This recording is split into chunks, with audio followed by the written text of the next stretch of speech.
மலை மீது பரமன் மலையே பரமன். ஆமாங்க, திருவண்ணாமலைங்க. நாளைக்கு அதிகாலையில் திருவண்ணாமலை திருக்கோவிலில் பரணி தீபம் சிறப்பாக ஏற்றப்படுதுங்க. பரணி நட்சத்திரத்திற்கு அதிபதியாக யமதர்மன் வராருங்க. எந்த ஒரு சந்தோஷத்தையும் நாம் அனுபவிக்கணும்னா நமக்கு முதல்ல குடுப்பனை இருக்கணும், ஆயுள் நல்லா இருக்கணும். இதெல்லாம் பார்க்குறதுக்கு அந்த மனுஷன் இல்லாமல் போயிட்டாருன்னு சிலர் நினச்சி சிலர் கதறுவதெல்லாம் உண்டுங்க. அதனால தான் முதல்ல பரணி தீபம் ஏற்றப்படுகிறது. நாளை அதிகாலை ஏற்றப்படுகிறது. தெரிந்தோ தெரியாமலோ, அறிந்தோ அறியாமலோ, புரிந்தோ புரியாமலோ, வார்த்தையாலோ அல்லது உடலாலோ, நம்முடைய வாழ்க்கை முறைகளாலோ அடுத்தவங்களை நாம் புண்படுத்தி இருக்கலாம், அடுத்தவங்களை நாம் கஷ்டப்படுத்தி இருக்கலாம். ஒரு வெற்றியை அடைவதற்காக மற்றவர்களை தோற்கடித்து நாம் நோகடித்திருக்கலாம். அதனால் வரக்கூடிய சாபங்கள், பாபங்கள், அதிலேருந்து வெளியில் வர்றதுக்கும் அகால மரணங்கள் எதுவும் இல்லாமல் நீண்ட ஆயுள் அடைவதற்கும் நமக்கு வேண்டப்பட்டவர்கள் நம்முடைய குடும்பத்தில் வேற யாராவது அகால துர்மரணங்கள் அடைந்திருந்தால் அதனால் ஏற்படக்கூடிய அந்த துர்பலன்கள் நம்மை தாக்காமல் இருப்பதற்கும் அதிலிருந்து விடுபட்டு நாம் வெற்றி பெற்று குடும்பத்தில் ஒரு வெளிச்சம் உண்டாவதற்கும் நாளை காலை பரணி தீபம் நாம் பார்க்குறது நல்லதுங்க. அண்ணாமலையாருடைய பரணி தீபம் பார்க்குறது நல்லதுங்க. அதே மாதிரி நாளை மாலை நாம் தீபம் ஏற்றுறது நல்லது. இன்றைய தினம் மாலை பரணி தீபம் ஏற்றுறது நல்லதுங்க.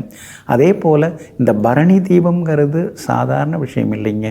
108 நாட்கள் கடுமையாக விரதம் இருக்கக்கூடிய சிவாச்சாரியார் நாளை அதிகாலையில் கோவிலில் திருவண்ணாமலையில் கோவிலில் இந்த பரணி தீபத்தை ஏற்றுகிறார்.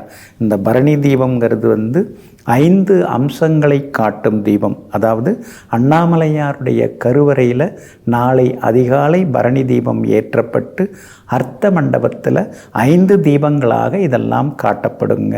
படைத்தல், காத்தல், அழித்தல், மறைத்தல், அருளல் என்று சொல்லக்கூடிய 5 விதமான ஆற்றல்களை இறைவன் படைத்திருக்கிறான், கொண்டிருக்கிறான்.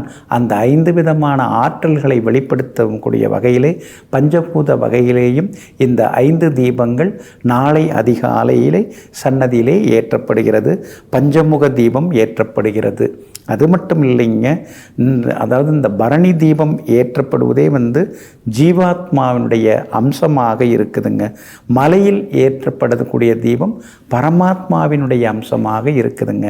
முதல்ல பரமாத்மாவை வணங்குறதுக்கு இந்த ஜீவாத்மா தயாராக வேண்டும். அதனால தான் நாளைக்கு அதிகாலையில் அண்ணாமலையாருடைய சன்னதியிலே தீபம் ஏற்றப்படுகிறது. இன்றைய தினம் மாலை 5 மணியிலிருந்து 7 மணிக்குள்ளார நம்ம வீடுகளில் நாம் பரணி தீபம், யம தீபம் ஏற்றுவது ரொம்ப நல்லது. எல்லாம் வல்ல இறைவனுடைய அந்த அருள் நமக்கு கிடைக்கணும்.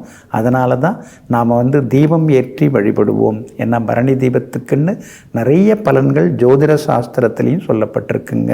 அதாவது தீபம் ஏற்றும் பொழுது அண்ணாமலையாருக்கு அரோகரா அப்படின்னு நாம் சொல்லும் பொழுது அதில் ஒரு ஆனந்தம் உண்டாகுது.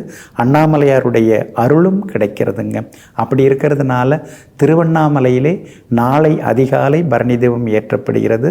நாம் இன்றைய தினத்திலே நம்முடைய இல்லங்களிலே மாலை 5 மணியிலிருந்து 7 மணி வரைக்கும் தீபம் ஏற்றுவோம். எல்லா நன்மைகளையும் பெறுவோம். நெஞ்சிற்கினியவர்களே, வியாழக்கிழமையாகிய இன்றைய நாள் மகான்கள், யோகிகள், தவசிகளின் அருளாசியால் வெற்றி திருநாளாக உங்களுக்கு அமையட்டும். மீண்டும் நாளை காலை சந்திப்போம். நன்றியுடன் உங்கள் ஜோதிட முனைவர் KP வித்யாதரன். வணக்கம்.